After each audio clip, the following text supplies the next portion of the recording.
ನಾನು ಯಾವತ್ತೂ ಕೂಡ ಪ್ರೀತಿಯ ವಿರೋಧಿ ಅಲ್ಲ. ಬಟ್ ಪ್ರೀತಿಸೋದಕ್ಕಿಂತ ಮುಂಚೆ ನಾನು ನನ್ನ ಪೇರೆಂಟ್ಸ್ ಎಲ್ರನ್ನು ಕೂಡ ಒಪ್ಪಿಸಿ ಮದುವೆ ಆಗ್ತೀನಿ ಅನ್ನುವಂತ ಕಾನ್ಫಿಡೆನ್ಸ್ ಇದ್ರೆ, ಬದುಕ್ತೀನಿ ಅನ್ನುವಂತ ಕಾನ್ಫಿಡೆನ್ಸ್ ಇದ್ರೆ ಮಾತ್ರ ಪ್ರೀತಿ ಮಾಡಿ. ಒಬ್ಬ ಹುಡುಗಿ ಒಂದು ಹಳ್ಳಿನಲ್ಲಿ ಒಂದು 200 ವರ್ಷಗಳಿಂದ ಪ್ರೀತಿಸಿದ್ರಂತೆ. ಸೊ ಆ ಹುಡುಗಿ ಹೇಳ್ತಾಳಂತೆ ಹುಡುಗನಿಗೆ, ನಮ್ಮ ಮನೇಲಿ ಒಪ್ಪಲ್ಲ, ಇಬ್ರು ಓಡೋಕ್ ಬಿಡೋಣ, ನನಗೆ ನಾಳೆ ಓಡಿಸ್ಕೊಂಡು ಹೋಗ್ಲೇಬೇಕು ನೀವು ಅಂತ ಹೇಳಿದಾಗ ಹುಡುಗ, ಅವಾಗೆಲ್ಲ ಬಸ್ಸು, ಲಾರಿ, ಸ್ಕೂಟ್ರು, ಸೈಕಲ್ ಏನೂ ಇರ್ಲಿಲ್ಲ ಹಿಂದಿನ ಕಾಲ. ಸೊ ಒಂದು ಕುದುರೆ ತರಣ ಅಂತ ಹೇಳ್ಬಿಟ್ಟು ಹುಡುಗ ಸಂತೆಗೆ ಹೋಗಿ ಕುದುರೆ ತರಕ್ಕೆ ಅಂತ ಹೋಗ್ತಾರೆ. ಅವಾಗ ಒಂದು ಪಕ್ಕದಲ್ಲೇ ಇದ್ದಂತಹ ಬಿಳಿ ಕುದುರೆ ನೋಡ್ತಾನಂತೆ. ಈ ಬಿಳಿ ಕುದುರೆಗೆ ಎಷ್ಟು, ಅದ್ರ ತಂಟೆಗೆ ಹೋಗ್ಬಿಡಿ, ಅದು ಬೇಡ, ಇಲ್ಲ ಹೇಳಿ ಅಂತ ಹೇಳಿ. ಅವಾಗ ಕುದುರೆ ಮಾರುವಂತ ವ್ಯಕ್ತಿ ಹೇಳ್ತಾನಂತೆ, ಈ ಕುದುರೆ ತುಂಬಾ ಫಾಸ್ಟ್ ಆಗೇನೋ ಓಡುತ್ತೆ, ಬಟ್ ನೀರ್ ಕಾಣಿಸಿದ್ರೆ ನಿಂತ್ಕೊಂಡ್ಬಿಡುತ್ತೆ, ನೀವೆಷ್ಟೇ ಹೊಡೆದ್ರು ಮುಂದೆ ಹೋಗಲ್ಲ.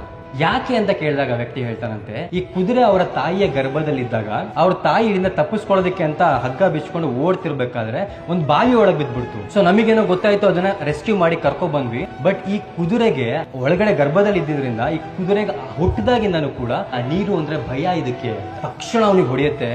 ಅಲ್ಲ, ಅವ್ರ ತಾಯಿ ಮಾಡದಂತ ಅವತ್ತಿನ ತಪ್ಪು ಈಗಿನ ಜನರೇಷನ್ ಅಲ್ಲಿರುವಂತ ಈ ಕುದುರೆಗೆ ಬಂದಿದೆ ಅಂದ್ರೆ, ಇವತ್ತು ನಾನ್ ಮಾಡುವಂತಹ ತಪ್ಪು ನಾಳೆ ನನ್ನ ಮಕ್ಕಳ ಮೇಲೆ ಪರಿಣಾಮ ಬೀರಬಾರ್ದು. ನಾವು ಓಡೋಗೋದ್ ಬೇಡ, ಪ್ರೀತಿಸಿದೀವಿ, ಎಲ್ರನ್ನು ಕೂಡ ಒಪ್ಪಿಸಿ ಮದ್ವೆ ಆಗೋಣ ಅಂತ ವಾಪಸ್ ಊರಿಗೆ ಹೋಗ್ತಾನೆ. ಜೀವನದಲ್ಲಿ ನಾನು ಬದುಕ್ತೀನಿ, ಈ ಜೀವನ ಕಟ್ಕೋತೀನಿ.